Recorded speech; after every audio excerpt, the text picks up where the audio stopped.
Big Baby is an independent horror movie that just released this past weekend on digital. It follows a struggling writer who has a nightmare about an unsettling man in a baby mask, which inspires him to write a script based on the idea. But as he progresses, his imagination begins to blur the lines between reality, leading to a tyrannical breakdown. Now, you guys know me, I like supporting small independent horror filmmakers. I mean, I'm basically the unofficial Pooniverse guy. And sure, I haven't been the kindest to those movies, but I still want to root for the creators behind them, but that also goes for independent filmmakers in general. So when I heard about this film coming out called Big Baby, I was intrigued to check it out, especially given some of the names behind this film. But does an intriguing cast and crew benefit an independent psychological horror film? Well, let's discuss that all right now. Also, be sure to subscribe to the channel and like this video, and if you do all of that, then you are officially groovy.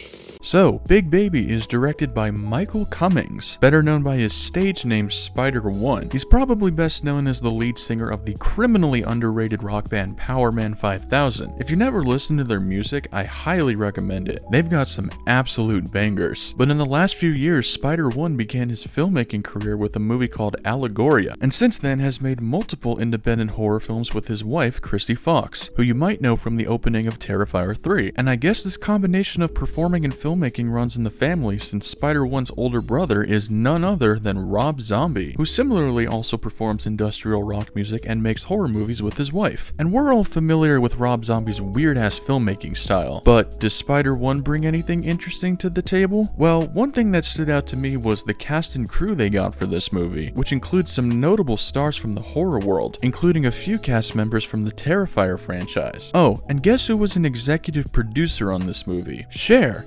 Yes, that Cher. So, automatically you think with her and Spider-1 attached that this would be a music-centered movie, but actually it's not at all. And it's also not really primarily a slasher movie either, despite the poster having a man in a killer baby mask. It's more of a psychological thriller that's also an ode to movie making. So Big Baby follows a struggling writer named Adam Lewis, whose latest project called The Blackest Moon is getting awful reviews, with one in particular saying very harsh and over-the-top things towards Adam. But he's also not the best at taking criticism from other people, which kind of makes him act like a big baby, hence the title. Speaking of which, after he has a nightmare about a grown man in a baby mask and a onesie killing his girlfriend, it sparks an idea for a new screenplay which he begins working on, and we spend the rest of this movie watching Adam slowly deteriorate into madness as a bunch of real-life murders mirror the ideas he has for the script. So something I want to actually commend this movie for is its commentary on the filmmaking industry and how difficult it is to make a movie. As I've said before, this movie was made by independent filmmakers, and it feels like they used this film as an opportunity to express the challenges it takes to make a movie. And I totally get that frustration. Even as a YouTuber, it can feel daunting even to make the simplest video ever. And as someone who posts content on a somewhat regular basis, I often start to feel burnout after making like 2 or 3 videos, which require way less effort. So I think it's really cool to see the efforts of making a movie translated into a psychological horror film. And the overall execution was interesting and had some nice moments of tension. The acting overall was really good too. Brandon Scott mimics a man spiraling out of control very well, and Chrissy Fox as his supportive girlfriend Kate does well when having to deal with the consequences of an insane partner who can't handle criticisms. On the subject of critiques, however, I do have some I want to share because, as always, no movie is perfect, except for the movies in my Letterboxd top 4, which, by the way, go follow me on Letterboxd, please. Okay, moving on. The best way I can describe this movie overall is amateur. Even though the premise I think is a really cool idea, the overall narrative feels very simple. So throughout the movie, Adam has these hallucinations where he sees the characters in his script come to life, and over time it starts to drive him to insanity. And like I said, it's a cool idea, but I feel like they could have expanded on it a bit more. They also don't really provide an explanation on what's actually real and what's just in Adam's head, which could actually be the movie's intentions as fiction and reality continue to blend, but it starts to convolute the plot of the movie, especially towards the movie's final moments. Early on, you can kinda differentiate what's real and what's in Adam's head, but as it continues, it's gonna furthermore leave the viewers confused by the end, which again could be totally intentional, but it also just leaves us with kinda messy results. And though this premise of a writer going insane delivers some good tension throughout, there is a part at one point where it's abruptly halted, in which a good chunk of the movie fully shifts to us watching Adam writing his script, which is presented presented with actual scenes from the Big Baby movie juxtaposed with him typing out the script, and it slowly starts to feel like the basic slasher movie you were expecting from this kind of movie, which was probably done on purpose to show how shit of a writer Adam is, but this goes on for a solid 20 to 30 minutes, which does occasionally intercut with what's going on in real life, but the tension remains on halt for this entire segment. It just kind of felt inconsistent to me. Also, something else that occasionally threw me off was the editing. This film was edited by Chrissy Fox, who, I'm not gonna lie, I had no idea had a background in editing, but the way it was presented in the movie kind of felt choppy. Like, every once in a while it would randomly cut to black before transitioning to the next scene. But even very minor things stood out to me, like the end credit titles overlapping with a scene. And seeing that for the first time, I was like, oof, that was an easy fix they could have taken care of right there. But I'll say it again, stuff like this ain't easy, especially coming from an editing background myself. I make mistakes, and that's totally okay. It leaves room for improvement. So despite some inconsistencies here and there, and on top of the relatively straightforward story, I thought Big Baby was a solidly executed horror movie with a cool and unique twist that mixes the slasher subgenre with how far someone will go to create art. And hey, at least this movie didn't involve the use of generative AI, unlike another recently released horror movie.